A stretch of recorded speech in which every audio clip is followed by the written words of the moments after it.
बियो माने साननै बा सानथामजोंनो बे सिक्रेट बोखागोन जि जायगायाव गब्लंनांगौ बे गुसेबल' गब्लंगोन आरो बे 15 दिनजोंनो हामगोन 15 दिन औ क्रलनि बा 10 लाख 12 लाखनि फैसाया नोंहा बासिगोन आङो मैयानि समावहाय मोनसे भिडिअ आपल'ड खालामनाय जादोंमोन बेनो जाहैबाय माखासे गानो रोङै गारायफोर यानि केन्सार बेमारफोरखौ फाहामथाय होनायनि मोनसे आङो भिडिअ लानानै फैनाय जादोंमोन आङो दा बे जायगायाव थांनायनि एक्जेक्ट लकेशनखौ आङो नोंथांमोननो होनो थांगासिनो दङ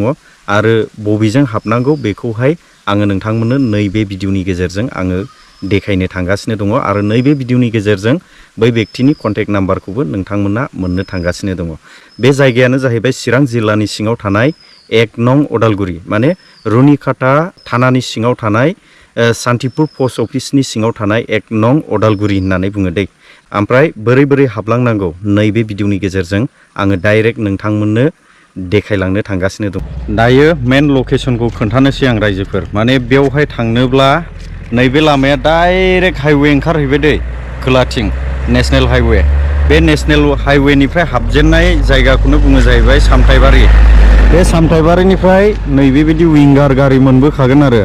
बे विंगार गारिजों गाखोनानै डाइरेक्ट फैनानै ओरैजाय सान्तिपुर होननाय दाबसे बाजार दङ नै बेखौनो बुङो जाहैबाय सान्तिपुर बे सान्तिपुर बाजारखौ बारनानै ओरैजाय भुटान थांबाय नै ओमफ्राय नै बेजोंनो हाबनांगौ आरो सिसि ब्लक लामा मोनगोन ओमफ्राय सबसे समायना जायगा होनोब्ला नैबे जायगायानो आरो खिन्थु लामाया बानायनाय जायाखै दै बेयावना नै बेवहाय अदालगुरि बेप्टिस्ट चार्च दङ बेजों ससे हाबलांबानो मोनसिगोन फैयै फैनानै बेना लामायावनो बेंगलनि गारि दोनखायो नै औ बेंगलाव बायनानै लायखादों जाहैदों औ फाइनालि सफैबाय रायजोफोर नैबे मुलि होग्रा न'खरावहाय आदा मावरियानि न'खराव आङो थांनाय भिडिअआवहाय नोंथांमोना क्लियार जायाखैबो जानो हागौ खिन्थु नैबे भिडिअआवहाय क्लियार बुजिजोबनो हागोन आरोखि नोंथांमोनखौ आंनिसिम सफैनायनि थाखाय आङो नोंथांमोनखौ रोजा रोजा हामबाय होनो आरो आङो बे गारिनि सोमोन्दै बुंलांनायसै माने गाराय होनोब्ला गाराया आलदा आलदा थायो ओमफ्राय बे गाराय आलदा आलदाखौ मिथिनो थाखाय एक्सटेन्ड जानाया डाइरेक्ट नोङो मेगनजों नुयो ओमफ्राय मोनसे सिखा बौनायखौ नोङो डाइरेक्ट मेगनजों नुयो मोनसे मैसो सौजानाय बा मोनसे दोलानायखौ नोङो सिदा नोङो मेगनजों नुयो खिन्थु केन्सार होननाय बुस्थुखौ नोङो फार्स्टआव मेगनजोंबो नुनाय नङा आरो नोङो सानफ्लांनायबो नङा बेखौ आं बुंनोसै केन्सार होनोब्ला मोनसे फिसा सिथर बायदिबो जाग्रोयो ओमफ्राय बे फिसा सिथरना मानस्लु सास्लु जागोन ओमफ्राय बियो बे सिथर फिसाया मोननानै मानस्लु सास्लुआवनो बे गालांगोन ओमफ्राय बे गेजेरनिफ्रायनो मोनसे गिदिर जाखांबोयो बे गिदिर जाखांबोबायब्ला हमनानै लादो बियो गुग्ला नङा आरो बियो जेनेबा सोरबा मानसिफ्रा गिनानै बुङा आं केन्सार जाबाय होननानै माने खुगा नाङो मा नाङो बेखौहाय दाफोथाय नोङो सिदा बुङानला आरो नोङो सिदा अजा होसो बे आरो ओमफ्राय बियो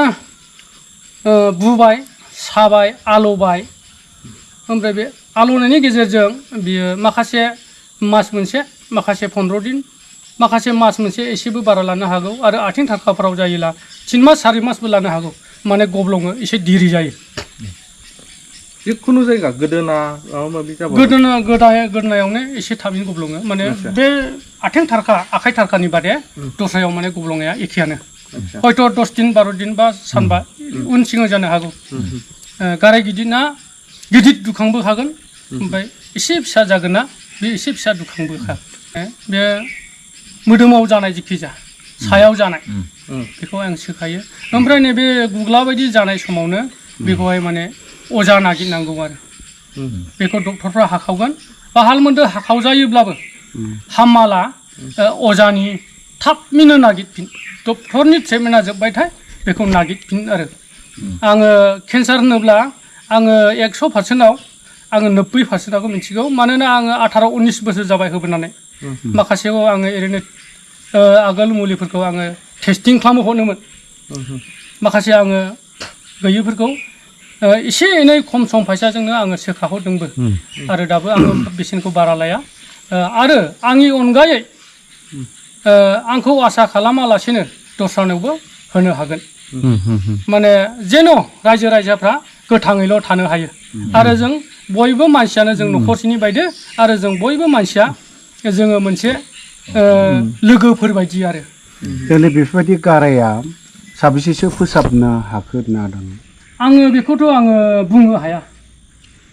आङो बुंनो हाया सानथ्र'नो हाले माने हिसाब गैयैसो हिसाब होनो हाला आरो बे केन्सार जा ब्रेस्ट केन्सारानो होननाय लैखनजोंथ' मिथिखायो जाबोनायखौ डक्टरनिफ्रायबो मिथियो जेनेबा आहारफ्रावबो जायो बेसेबां गोबावसो जानायखौ फाहामथाय होनो हायो आरो नोंनियाव जेब्ला मुलिखौ होयो बेसेबांसो टाइमनि उनाव मिथिनो मोनगोन जे रिकभार जाबाय बा हामहांबोबाय बुस्थुआ बे जुदिबा बे बुनाय समावनो मुलिखौ फुनोब्ला बियो आयुर्वेदिक बा बिदिनो रोदा रुदुनि बानायनायखौ फुनोब्ला बियो माने साननै बा सानथामजोंनो बे सिक्रेट बोखागोन जि जायगायाव गब्लंनांगौ बे गुसेबल' गब्लंगोन आरो बे 15 दिनजोंनो हामगोन 15 दिन औ क्रलनि बा 10 लाख 12 लाखनि फैसाया नोंहा बासिगोन आरो 10 लाख 12 लाख थानांगौला बे हामायबो जानाय नङा जाय सोरनिबा खुगाफ्रावबो गाराय जायो सिङाव ना सायाव जेनेबा नैबे खुगा साफ्राव ओरैनो हाथाइ मोदोमफ्राव माफ्राव बेयो माने माखासेया केन्सार टाइप जायो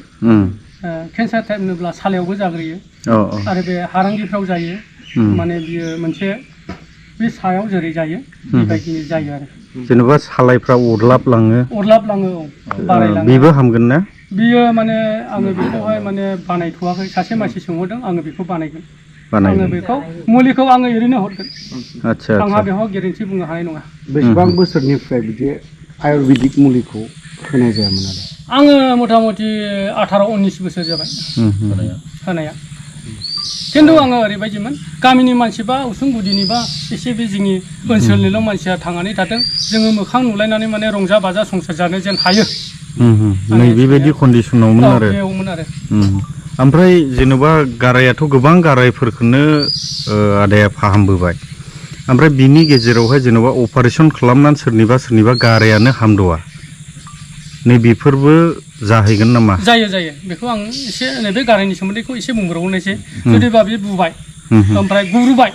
नैबे गुब्रुनायाव मोनब्लाबो माने बियो अट'मेटिकलि बे 15 दिनजों हामगोन आरो सासे अजानिखौ आंनि बादैखौबो हो आरो सासे अजानिखौ 15 दिन 20 दिन बेयाव नेनांगौनि खोथा गैया बे थैगुलांगोनसो माखासे अजाया हगाराबो जानो हागौ आंबो हगाराबो जानो हागौ खिन्थु आं बेखौबो दाने आङो सिदा बुङो जुदिबा सानथामाव जुदि दास मोनाला बे मुलिखौ आंनिखौलाबो गाहर दस्रानिखौलाबो गाहर सानथामजोंनो प्रमान जागोन साननैजों प्रमान सानसेयावनो प्रमान अब्लाबो आं सानथाम होबाय बेनि गेजेरावनो हामथार बेनि गेजेरावनो एसे दास माबा मोनसे हामनायनि लक्षण बा बुनाया सेमनायनि लक्षण आच्छा आरो बे माबायावहाय मा होनोमोनलाय मोनसे बेयाव बे खान्थै ओंखारफुनाय समावनो माने बुस्थुखौ मोननांगौ बेबायदि प्रमान मोननाय मानसिफोर गोबां मानसिफोर फैबायदां आदानाव दाखालाय फैबाय ओमफ्राय दिनैहाय आङो लिंनाय जायाखिसै आरो जुदिबा नांगौला आङो बे खुसुं दैसा ओमफ्राय बे ओनसोलावहाय आङो खोन्थाजोबनो हायो हाबै सोर साबसेया हामदों आरो गोजाननि लांफैयो गुवाहाटि माइनिनि लांफैयो आङो बेखौ माने देखायहैनो हानाय नङा खाथिनिखौल' हागोन मोनसे सोंलुबाव आजिखालि माने हिन्जावसाफोरनाव बा हिन्जावफोरनाव बे ब्रेस्ट केन्सारा गोबां कमन जाबाय आहाराव जानाया किसुमाना खिथानानै लाया किसुमाना सिरि डक्टरनि ट्रिटमेन्ट लादों हामाखै दासिमबो दा बैफोरबायदियाबो फाहामथाय मोनगोन नामा माने बे मोनसे आहाराव जायो बुंनानै लाजिनानै लाब गैया आरो बियो मेगन गैया जेरावखियाबो जानो हागौ बेखौहाय बुंनाङा जोंनि मोदोमा बे एखेयानोखा बियो जानांगौला जेरावखिया माने जायो ओमफ्राय जेनेबा आहाराव जाबाय अपारेसन खालामनायखौबो आङो नैबे आदा सम्बारुनि बिजामादैनि बिब' आङो बेखौबो बै थिनालियाव बे लिंलांनानै गादों आंहा प्रुफ दङ बेखौ अपारेसन खालामबायमोन बेस्रा बियो डक्टरनाव थांबाय थायोमोन ओमफ्राय आं बुंदों नों दिनैनिफ्राय डक्टरनाव थांलांला बेजोंनो सोखागोन नों फोथायलाबो फोथायालाबो बेनो नोंखौ मुलिखौ सोखागोन नोङो दा फोथाय होनब्लाबो मुलियानो खामानि मावगोन होननानै माने आङो बुंबोदों दा बेजोंनो थिला अब्ला जों मानिनानै लानाय ब्रेस्ट केन्साराबो सोखाजानायनि लामायाव दं बे आहारनिबो माने सम दं आरोखि गोरलैयाव मोनला बे खोथा गैया आहाराव जाला हामा माया होनो बे नंखाय बे आरो बेफोरबायदि मुलियाखौ ओरैनो बेन्दों बेनला लकेल जायगायावनो मोनो ना आङो माने बहुद नागिरनांगौ जायो आरो सम नांगौ माखासे आङो हाथायनि मोननै मोनथाम बायदिबाय आरो आङो हाग्रानिनो 15थासिम दं बेफोरबायदि आरो खिन्थु बेयो गासिबो नेचारेल गासैबो बे बेन्दों रायदों बिलाइ बायदिसिनायानो हाग्रा बंग्रायाव मोनो हाग्रा बंग्रायावनो मोननाय